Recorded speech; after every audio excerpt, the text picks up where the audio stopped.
देश में 4 घंटे की नोटिस पर आप कह रहे हैं कि पूरा हिंदुस्तान ठप हो जाएगा, बाजार बंद हो जाएगा, ट्रेन बंद, बस बंद, कुछ नहीं चलेगा, 21 दिन घर में रहो। कि 2 चरण में ही लगभग महागठबंधन अपने बहुमत हासिल कर लिया और इसलिए अब जो तीसरा चरण है, इस तीसरे चरण में हमारा काम कल्याणपुर के, समस्तीपुर के अन्य तमाम इलाके के मतदाताओं को करना है। 7 तारीख ये चुनाव एक बहुत कठिन समय में है, कोरोना काल का चुनाव, और इस चुनाव में शायद लोग डर के मारे वोट डालने नहीं निकलेंगे, बहुत कम लोग निकलेंगे और इस चुनाव को हम बड़े आसानी से कि बिहार की जनता ने इस चुनाव को बदलाव का चुनाव बना दिया है, रोजगार का चुनाव बना दिया है, स्वाभिमान का चुनाव बना दिया है, अपने हक और अधिकार का चुनाव बना दिया है। मैं इसके लिए बिहार के तमाम मतदाताओं को सलाम करता हूं। इस दिन अगर पूरा बाजार बंद रहेगा, राशन की दुकानें बंद रहेंगी, तो 21 दिन के लिए घर में राशन पानी है कि नहीं, सबसे पहले इसकी गारंटी करके तब तालाबंदी करते। लेकिन इस सरकार ने कभी सोचा नहीं, इस सरकार ने सोचा नहीं कि ये पूसा का जो नौजवान कमाने के लिए लुधियाना गया हुआ है, ये कल्याणपुर का जो मजदूर कमाने के लिए गुड़गांव और नोएडा गया है, उसका घर नोएडा में नहीं है, उसका घर लुधियाना में नहीं है, उसका घर गुड़गांव में नहीं है। जो आप कह रहे हैं कि घर में रहो, तो वो 4 घंटे में अपना घर कैसे लौटेगा, पूसा कैसे लौटेगा, वो कैसे कल्याणपुर में लौटेगा, आपने कभी सोचा?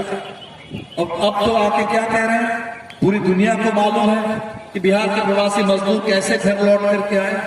वो दरभंगा की बहादुर बेटी ज्योति पासवान अपनी साइकिल पर अपने पिता को बैठा करके गुड़गांव से चली आई दरभंगा में, और इस पर भी मोदी जी आके वोट मांग रहे हैं कि भाजपा को वोट दो, एनडीए को वोट दो, क्योंकि आपको हमने सकुशल घर पहुंचाने का काम किया।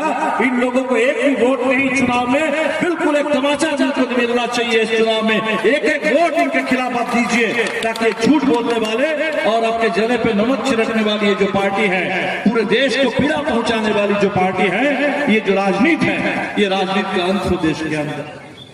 मैं पूसा के इलाके में हूं, ये कृषि विश्वविद्यालय का इलाका, किसानों का जिला है समस्तीपुर, और अभी जो कानून बना दिए गए दिल्ली में संसद में, और वो भी किस तरीके से, लोकसभा में बिना बहस के, राज्यसभा में जहां बहुमत नहीं है एनडीए का, लेकिन जबरदस्ती बिना बहस हल्ला करके टेलीविजन को बंद करके पारित कर दिया गया किसानों के खिलाफ 3 कानून। और ये 3 कानून हिंदुस्तान में आजादी के बाद किसानों के खिलाफ सबसे बड़ी साजिश है। किसानों के ऊपर, हिंदुस्तान की खेती पर और गांव पर सबसे बड़ा हमला है। अंग्रेज भी इस तरह से हमला नहीं करते। अंग्रेज के जमाने में भी जब ईस्ट इंडिया कंपनी थी और जब पूरे बिहार के, हिंदुस्तान के किसानों को मजबूर किया जाता था कि आप नील की खेती करो, उस नील की खेती, जबरन जो नील की खेती कराई जाती थी, इसके खिलाफ हिंदुस्तान में आजादी का आंदोलन शुरू हुआ।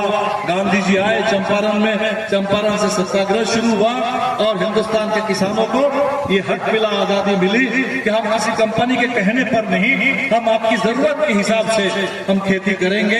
इस देश में इतने करोड़ों करोड़ लोग हैं, उनको खिलाने के लिए, उनके बच्चों की रोटी के लिए, इसके लिए हम गेहूं उत्पादन करेंगे, धान उत्पादन करेंगे, सब्जी उत्पादन करेंगे, इस देश के लिए हम उत्पादन करेंगे।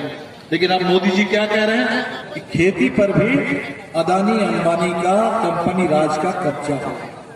जो आप देख रहे हैं पूरे देश पर कब्जा हो रहा है। पेट्रोल भी रिलायंस वाले बेच रहे हैं, टेलीफोन तो उन्होंने कब्जा कर ही लिया, बीएसएनएल खत्म करके जियो थमा दिया सबके हाथ में।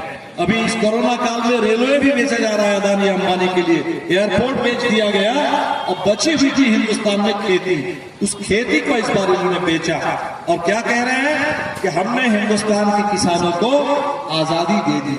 किसान कह रहे थे कि हमारे लिए मोदी जी आप जो कहते हैं कि 6,000 रुपए की सम्मान निधि 2,000 रुपए आप चुनाव से पहले दे देते हैं, माफ कीजिए, हमें ये सम्मान नहीं चाहिए। आप हमें अपने फसल की सही कीमत तय कर दीजिए, एमएसपी तय कर दीजिए। और जो एमएसपी स्वामीनाथन आयोग ने सिफारिश की थी, खेती में लागत बढ़ गई है, खेती महंगी हो गई है, खेती घाटे का सौदा है, उस खेती में लागत से 1.5 गुना आप कीमत तय कर दीजिए। और जो कीमत तय हो वो सिर्फ महज कागज पर तय न हो, जो कीमत तय होगी उस कीमत पर सही समय पर किसानों से खरीदने की गारंटी कर दीजिए। देखिए हिंदुस्तान के किसान खेती को कहां पहुंचा देते हैं। लेकिन मोदी जी ने क्या कहा? मोदी जी ने कहा कि हम बीच में नहीं पड़ना चाहते, किसान आत्मनिर्भर हो जाए, किसान आजाद हो जाए। तो किसान की आत्मनिर्भरता क्या है? किसान की आजादी क्या है? आके बेच दे, जिस कंपनी को चाहे बेच दे, तो किसान की आमदनी बढ़ जाए। नीतीश कुमार जी ने 2006 में ये जो मोदी जी आज पूरे देश के लिए कानून बना रहे हैं, नीतीश जी तो बड़े महान नेता हैं, उन्होंने 2006 में बिहार के अंदर कृषि बाजार समितियों को खत्म कर दिया। और कृषि बाजार समितियों को, मंडियों को खत्म करने से अगर किसान आजाद हो जाते हैं, अगर मंडियों को खत्म करने से अगर किसान की आमदनी दुगुनी चौगुनी हो जाती है, तो आज तक बिहार में पिछले 14 साल से जहां कृषि बाजार समितियां खत्म है, बिहार के किसानों की आमदनी चौगुनी हो जाना चाहिए था। लेकिन आज हिंदुस्तान के सबसे कम आमदनी बिहार के किसानों को है, साल में 44,000 रुपए सालाना, ये बिहार के किसानों की आमदनी है। पंजाब के किसान जिनकी सालाना आमदनी 2.5 लाख रुपए है, वो किसान अब्दुल इमाम कह रहे हैं कि भाई ये जो मोदी जी के कानून है, ये कानून अगर देश में लागू होगा तो खेती चौपट हो जाएगी, किसान गुलाम बन जाएंगे। और इसीलिए आप देख रहे हैं कि पंजाब के अंदर सरकार कांग्रेस की है, विपक्ष में अकाली दल है, विपक्ष में आम आदमी पार्टी है जो दिल्ली में जिसकी सरकार चलती है। लेकिन पक्ष और विपक्ष दोनों मिलकर के कहा कि मोदी जी, पंजाब के किसानों से पंगा लेना महंगा पड़ेगा, पंजाब के किसानों से पंगा लेकर के हम राजनीति नहीं कर सकते, पंजाब के अंदर ये कानून नहीं लागू होगा, दिल्ली का कानून। और मुझे इस बात की खुशी है कि महागठबंधन बना है बिहार के अंदर, महागठबंधन ने भी साफ ऐलान कर दिया कि दिल्ली का जो किसान विरोधी कानून है वो बिहार के अंदर लागू नहीं होगा, और बिहार के किसानों को एमएसपी मिलेगी, और बिहार के किसानों के लिए एमएसपी तय करना और उस एमएसपी पर किसानों से खरीद की गारंटी करना, ये काम सरकार का है, सरकार इस काम को करेगी।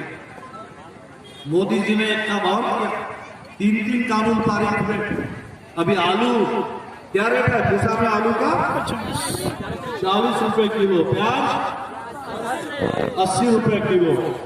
कभी आपने सोचा कि अचानक इस कोरोना काल में, इस चुनाव के दौरान आलू और प्याज? मोदी जी के मोदी जी के कानून के चलते, मोदी जी ने कानून बना दिया है इस समय, जो देश में एक आवश्यक वस्तु अधिनियम था। आवश्यक वस्तु अधिनियम का मतलब है जो खाने पीने की जरूरी सामान है, जरूरी चीज है, इसकी जमाखोरी नहीं चलेगी, इसको लेकर मुनाफाखोरी नहीं चलेगी। खाने पीने की सामान को लेकर, जरूरी चीजों को लेकर के अगर कोई जमाखोरी और मुनाफाखोरी करेगा तो उसको सजा मिलेगी, क्योंकि ये जुर्म है। मोदी जी ने इस कानून को बदल दिया। आलू और प्याज आज हिंदुस्तान में आवश्यक वस्तु नहीं है। इसका मतलब क्या हुआ? इसका मतलब हुआ कि आलू का उत्पादन करने वाला किसान, प्याज उत्पादन करने वाले किसान, उत्पादन के बाद जब उस किसान को पैसे की जरूरत होगी, उस समय ये अडानी अंबानी के लोग वहां पहुंच जाएंगे, किसान से औने पौने भाव दे करके पानी के मोल आलू प्याज खरीद लेंगे, पूरा आलू प्याज खरीद करके अपने पास जमा रखेंगे, अपना पूरा भंडार बनाएंगे, और इसके बाद उसी आलू और प्याज को सस्ते दर पर खरीद करके महंगा बेचने का काम रिलायंस के मंडी से, रिलायंस के शॉपिंग मॉल से उस आलू प्याज को आप जाके खरीदेंगे, किसान मारा जाएगा, गरीब की थाली से आलू प्याज गायब हो जाएगा, दाल तो पहले ही गायब हो गई, और पूरे हिंदुस्तान में अमीरों की, अडानी अंबानी की चांदी होगी। इतना ज्यादा अमीर परस्त सरकार, अमीरों के लिए काम करने वाली, अमीरों को और ज्यादा अमीर बनाने वाली, अडानी अंबानी के हाथ में पूरे देश को सौंपने वाली सरकार आज तक हिंदुस्तान में कभी नहीं आई थी। और इसीलिए इस समय हिंदुस्तान के किसानों ने तय किया, अभी बिहार में तो चुनाव है, लेकिन मैं आपसे ये भी गुजारिश करके जाता हूं कि चुनाव के बाद चुनाव में जनादेश दीजिए, इस सरकार को हटाइए, और 26 और 27 नवंबर को पूरे पंजाब के किसानों ने कहा दिल्ली की सरकार को घेर लो, दिल्ली चलो। अब आपसे भी कहेंगे इसके बाद दिल्ली चलना होगा, दिल्ली चल करके इस सरकार को घेर लेना होगा 26 तारीख को। और पूरे देश के मजदूरों ने भी ऐलान किया, मजदूरों ने भी ऐलान किया, ये रेलवे को बेचने वाला, ये निजीकरण करने वाला, ये निजीकरण हमारे खिलाफ है। क्यों? क्योंकि निजीकरण का मतलब है महंगा। निजी स्कूल में शिक्षा, महंगी शिक्षा। हमें चाहिए सरकारी स्कूल, हमें चाहिए सरकारी अस्पताल, सरकारी स्कूल में बेहतर शिक्षा, सरकारी अस्पताल में बेहतर इलाज, क्योंकि गरीब के लिए ये जो निजी व्यवस्था है वो गरीब के लिए नहीं, वो अमीरों के लिए हो सकता है, वो तय कर सकते हैं। ज्यादा से ज्यादा पैसा देकर के बच्चों को स्कूल में कॉलेज में पढ़ाएंगे, विदेश में पढ़ाएंगे, इलाज के लिए भी कहीं भी चले जाएंगे, ये बड़े लोग तो कर सकते हैं। लेकिन इस देश के आम आवाम, इस देश के मजदूर, किसान, जो मध्यम वर्ग के लोग हैं, निम्न मध्यम वर्ग के लोग हैं, उनके बस की बात नहीं है। और इसीलिए हमें निजीकरण को रोकना होगा। इस समय ये जो रेलवे को बेच रहे हैं, जिस रेलवे में किसी जमाने में 30 लाख लोग काम करते थे, अब 12-13 लाख में आ गया है। और निजीकरण अगर हो जाएगा तो 6 लाख में पहुंच जाएगा। और रेलवे की नौकरी जाने का मतलब जो आज अभी बात होती है बिहार में कि हमें जैसा तैसा रोजगार नहीं, हमें सुरक्षित रोजगार चाहिए, सम्मानजनक रोजगार चाहिए। रेलवे में नौकरी मिलती थी तो एक बार आप रेलवे में बहाल हुए तो आप 58 साल में जाकर रिटायर करते थे। आपको क्वार्टर मिलता था, रेलवे में आपको पेमेंट मिलेगा, बच्चों की पढ़ाई के लिए रेलवे का स्कूल होगा, इलाज के लिए रेलवे का अस्पताल होगा, रिटायरमेंट के बाद पेंशन होगा। और आप क्या कर रहे हैं? जो रेलवे में बहाली नहीं होगी, इसका मतलब आप काम करेंगे ठेके पर, आपके काम के लिए आपको कोई सही वेतन नहीं मिलेगा, पेंशन नहीं मिलेगा। तो ये जो पूरे देश में रोजगार के साथ हुआ, और ये रोजगार जब प्राइवेट सेक्टर में होगा, प्राइवेट सेक्टर के रोजगार में अभी भी आरक्षण नहीं लागू है। हमारी मांग है कि प्राइवेट सेक्टर में भी आरक्षण लागू हो, लेकिन सरकारी काम नहीं मिलने का मतलब सरकारी क्षेत्र में, सरकारी रोजगार में आरक्षण का भी अधिकार था। सरकारी क्षेत्र खत्म होने का मतलब कि आरक्षण का भी जो अधिकार है वो अधिकार भी धीरे धीरे खत्म हो जाए। तो ये जो काम किया है मोदी जी ने इसी कोरोना काल में, नई शिक्षा नीति आई, जहां कह रहे हैं कि शिक्षा का भी निजीकरण होगा, बाजारीकरण होगा, रेलवे को बेचा जाएगा, हर चीज बेचा जाएगा। इसलिए इस बार अभी हम देख रहे थे कि रास्ते में जहां जहां स्कूल बन रहे हैं कि पहली बारिश में, उद्घाटन से पहले भी कभी कभी वो बह जाता है, ढह जाता है। और नीतीश जी कह रहे हैं कि तरक्की थी। अभी आ गए 7 निश्चय पार्ट 2 लेकर के। तो हमने पूछा लोगों से कि पार्ट 1 का क्या रिजल्ट निकला, क्योंकि पार्ट 1 पास करने के बाद कोई पार्ट 2 में जाता है। तो पार्ट 1 में नीतीश जी पास किए क्या? तो लोगों ने कहा कि नहीं, बिल्कुल फेल कर गए। उनका था कि नल जल, तो बिहार में लोग कह रहे हैं कि जल है तो नल नहीं है, और नल है तो जल नहीं है। तो उनका नल जल फेल कर गया, पार्ट 1 फेल कर गया। अब पार्ट 2 लेकर क्या?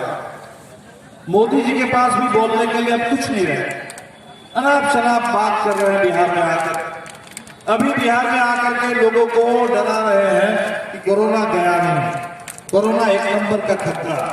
मोदी जी आप देश के प्रधानमंत्री, आप देश के प्रधानमंत्री हैं, और हिंदुस्तान को याद है कि 24 मार्च रात 8 बजे आप टेलीविजन पर आए थे और आपने कहा था कि घर में रहो, घर में रहो 21 दिन, और 21 दिन में हम इस जंग को जीत लेंगे। तो अगर 21 दिन में आपने कहा था कि जंग जीत लेंगे, और आज मार्च के बाद अब नवंबर महीना आ गया, 7 महीने में अगर हिंदुस्तान कोरोना के खिलाफ जंग नहीं जीत पाया मोदी जी, तो आपकी सरकार फेल कर गई। दिल्ली में आपकी सरकार थी, पटना में, तो आकर के लोगों से माफी मांगिए, वोट मत मांगिए।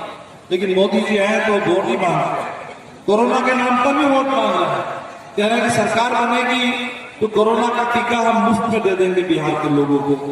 तो कटरा जो है अभी पेड़ पर है, अभी कोरोना का टीका कहीं आया ही नहीं दुनिया में, और मोदी जी आ गए हैं कोरोना का टीका मुफ्त बांटने के लिए बिहार में, क्योंकि बिहार में चुनाव है। जब बंगाल में चुनाव होगा तब बंगाल में जाकर के बांटेंगे, जब यूपी में चुनाव होगा तब यूपी में जाकर के बांटेंगे। आप देश के प्रधानमंत्री हैं, आप इस देश के लोगों के भरोसा दीजिए, कहिए इस देश में संविधान है, और जिस दिन कोरोना का टीका आ जाएगा, जैसे हर बच्चे को पोलियो का टीका मिलता है, जिस दिन कोरोना का टीका आएगा, हिंदुस्तान की सरकार इस बात की गारंटी करे कि हर नागरिक को, हर बच्चे को कोरोना का टीका मुफ्त में मिल जाए।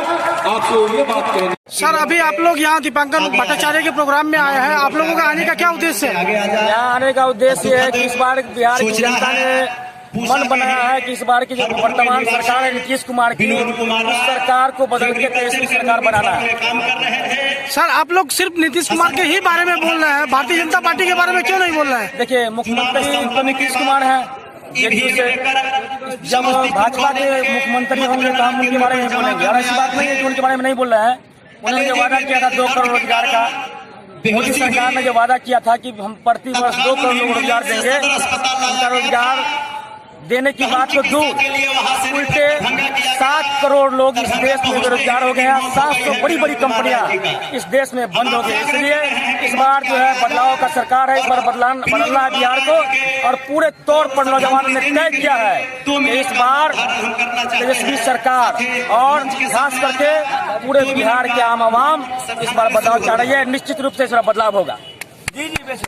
पूरे बिहार में जो बदलाव आएगा, लेकिन भाजपा वाले, मैं नीतीश जी से भी ज़्यादा ये कहूँगा कि भाजपा वाले जो सोच रहे थे कि बस ये नीतीश जी के खिलाफ चुनाव जाएगा और भाजपा के पक्ष में चला जाएगा, ऐसा हो नहीं सकता। नीतीश जी इस चुनाव में डूब रहे हैं और नीतीश जी जब डूबेंगे भाजपा वालों को साथ लेकर के डूबेंगे।